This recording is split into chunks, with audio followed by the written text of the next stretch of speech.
Major Home Team and Realty One Group, and this is Lunch with the Yankee Realtor. If you remember yesterday, I told you all about finding and selecting the right realtor for you, which is me. And today, the next step in the process for buying a home will be to get funding. If you haven't already been to a lender, you will need to go and visit a lender to find out what kind of loan product will be best for you in order to buy the home, and how much money you can afford, so we can go shopping in the right area and not waste a lot of your time. And so I'm here with Joe Ridings from Prime Lending. Now, Joe has agreed to help me out with this, but I need to make sure that you understand that you're able and willing, and you can choose any lender that you're comfortable with and that you want to use.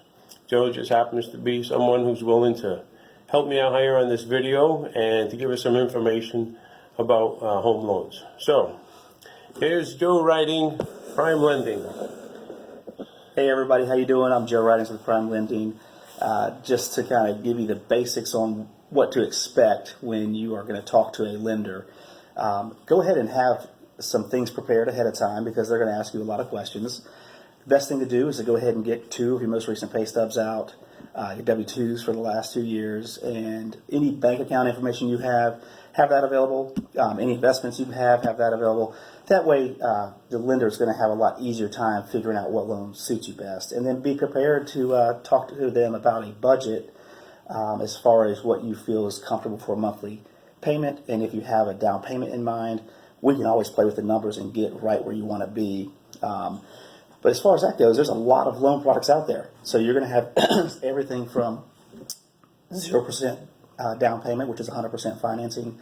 You've got a VA loan for all veterans, that's 100% financing. USDA is at 100% financing as well. It does has income caps, so you want to ask your loan officer what's required to get a USDA loan, and also is going to be specific to where the home is located.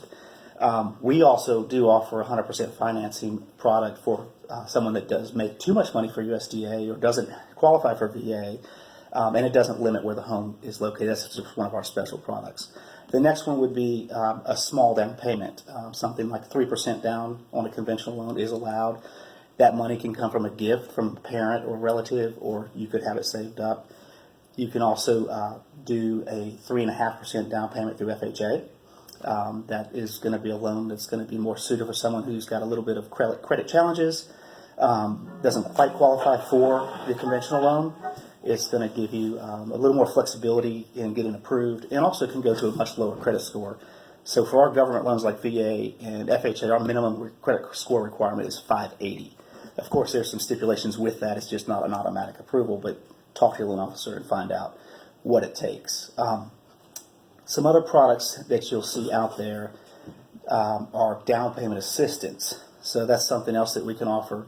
So if you don't have your down payment, if you don't have someone that can help you with the down payment, if you are under certain income caps and qualify under certain parameters, you're going to be eligible for down payment assistance through South Carolina State Housing. There's some other government down payment assistance. A lot of times you don't even have to pay the money back, and they can help you, and you can either go with a conventional loan, a USDA loan, or an FHA loan and still receive down payment assistance or closing cost assistance. So those are the basic loan products that are offered out there. And if you have any questions, get with Bruce, see if he can get you connected with one of multiple lenders he works with, and we're all very happy to help you answer any questions. Speaking of questions, Jose, I have a question for you. When my buyers come to me, they want to know, first thing I'm looking for is if they're pre-approved or pre-qualified. And so what's the difference between a pre-approval, how long does it take, and a pre-qualification? Okay, so pre-approval is a very simple process. That's basically an interview over the phone. I'm talking to a buyer, getting their information over the phone as far as their income, assets, that situation, how much down payment they have. We run it through our computer, look at debt to income ratios, and make sure they have what is needed to buy, and we can write a pre-qualification at that point. We do have to pull credit to make sure that they're eligible. And that's pretty much it. We can run automated approval through what we call DU LP, us, FHA, all that will tell us whether they're approved or not. But we may not have actually received their paper documentation and sent it to an underwriter. So that's a pre-approval. That's actually a pre-qualification. A pre-approval would be when we actually receive the documentation that we've asked for and that we've discussed over the phone. We go ahead and we can send that into underwriting and get an approval from an underwriter before you ever find a house. That's a pre-approval.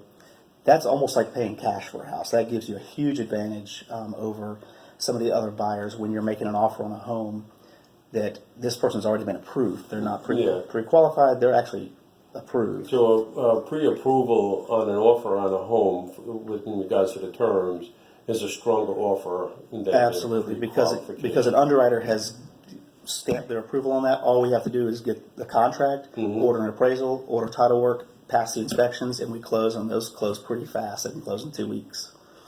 But in the meantime, with the pre-qualification, we can start shopping. We Absolutely. have a window of funds that are available for the buyer, and we can start shopping for. And generally, if you're working with a loan officer with experience and that you trust and feel comfortable with, if they give you a pre-qualification letter, that means we've seen enough to know that loan's getting closed. It's going to make it to the closing. So that's all that we're writing. Now, if you just want something a little more solid, then the pre-approval is what we would take. It does go to underwriting, so that does take longer to get. Yeah. So you may do pre-qualification initially to start looking at homes, and then in the background we could work on the pre-approval and then hand you that once that's available. Yes. So we could do both.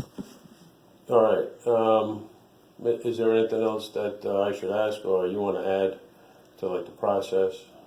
Typically, a process takes, once we do the pre-approval, you're out hunting for homes with your realtor.